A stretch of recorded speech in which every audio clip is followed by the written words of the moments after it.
The topic is the Galaxy Star Drug Prevention Program, and of course we're talking to Ms. Greenlee. I think Ms. Greenlee when we left, and of course Ms. Holt when we left the last time. We promised the two of you that we'd give both of you an opportunity to talk about some additional things in reference to that. Yes. Let's start off, Ms. Greenlee, by this second segment by having you to talk about some of the problems that you see in terms of youth violence and homicides in this city.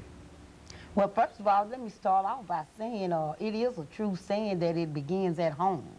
I have to admit that once I started hearing all the positive things from my mother and my grandmother and all that about what's going to happen to me if I get out there and join this gang or hang around this crowd that's not in school or not believing in God or any of that your life is not going to have a meaning to it.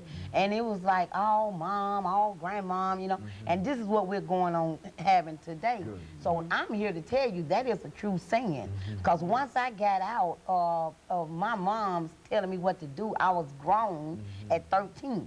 So, see, at 13 years old, we are grown now. So I'm telling my mom, you know, I don't need school. I don't need all this at 13. So in the middle of me being 13, I came to my mom with a big belly, pregnant. And I'm coming to my mom asking, Mama, what is this? See, I mean, she tried to tell me what this was, but I didn't want to hear this.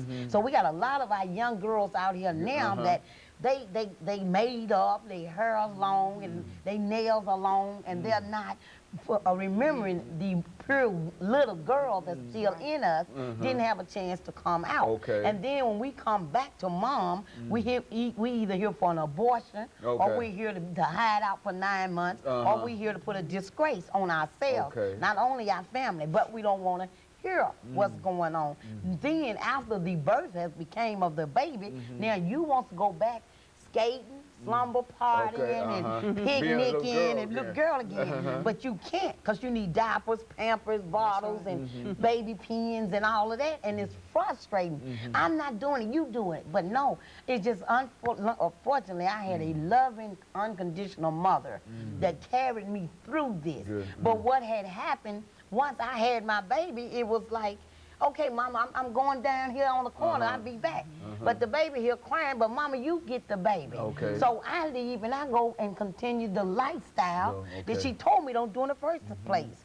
But did I take this heave about the baby? No. So now I want to go be nosy again with the loud music, the car driving, the leaning in the scene with the gangster lean, and all of this. So what happened now, I want to experience older men.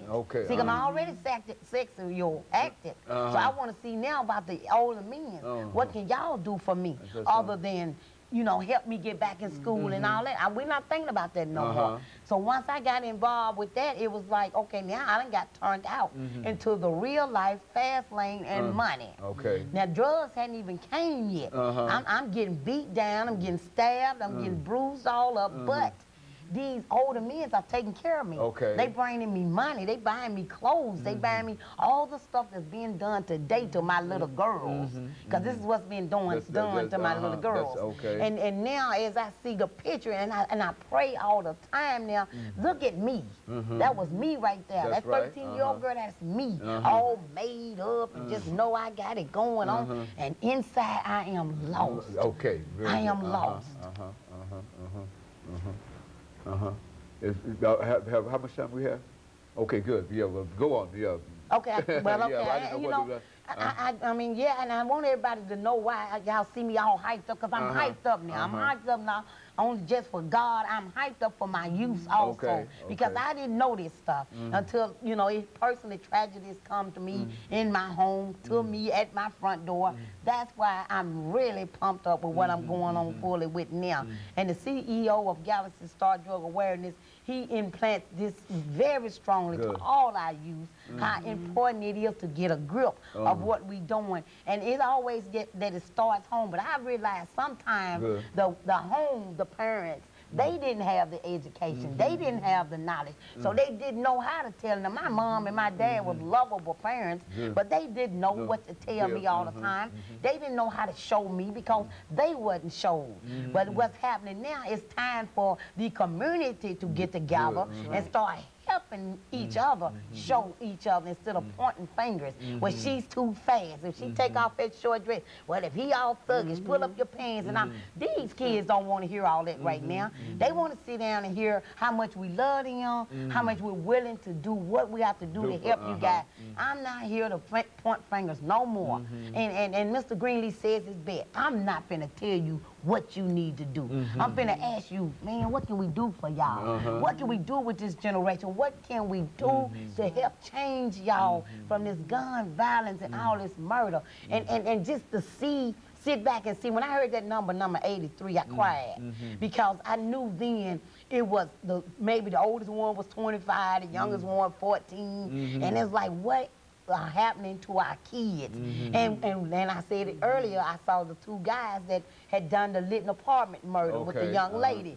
And when I saw their face this morning on the TV, it was like they was lost. It was like, what am I doing behind this glass?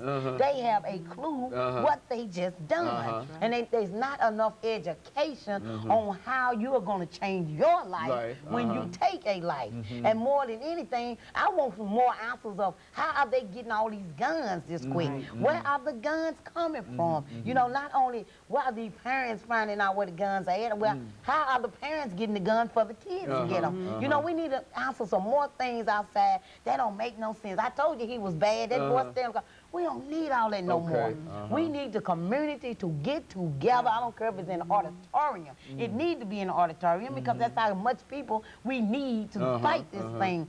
And the ones that are running around with no daddies is because other people are killing the daddies. Now, we see the kids running around now, but look, 5, 10 years, these kids gonna be 5 years old, 10 years old. They daddies is already buried. So now they not gonna have no one to lead them. You see what I'm saying? So all I'm asking is the community, not the mayor, not the president, and all that old stuff. The community. Down on the grassroots level. The community and the churches to come out and get involved. You don't got to get involved just with Galaxy Star Drug Awareness. Just get involved. We'll come to y'all and participate. That's all I'm asking everybody to quit pointing fingers. It's over. We got 2 more months to go. Are we going to reach 100 this year of our kids again? You know? Okay, and of course, Ms. Greenlee, we certainly appreciate your passion. And of course, we're going to have to take this second commercial break, and we'll be back after about 5 or 6 seconds, and we'll allow you to continue that. And we'll be back with our audience following this very, very short commercial break.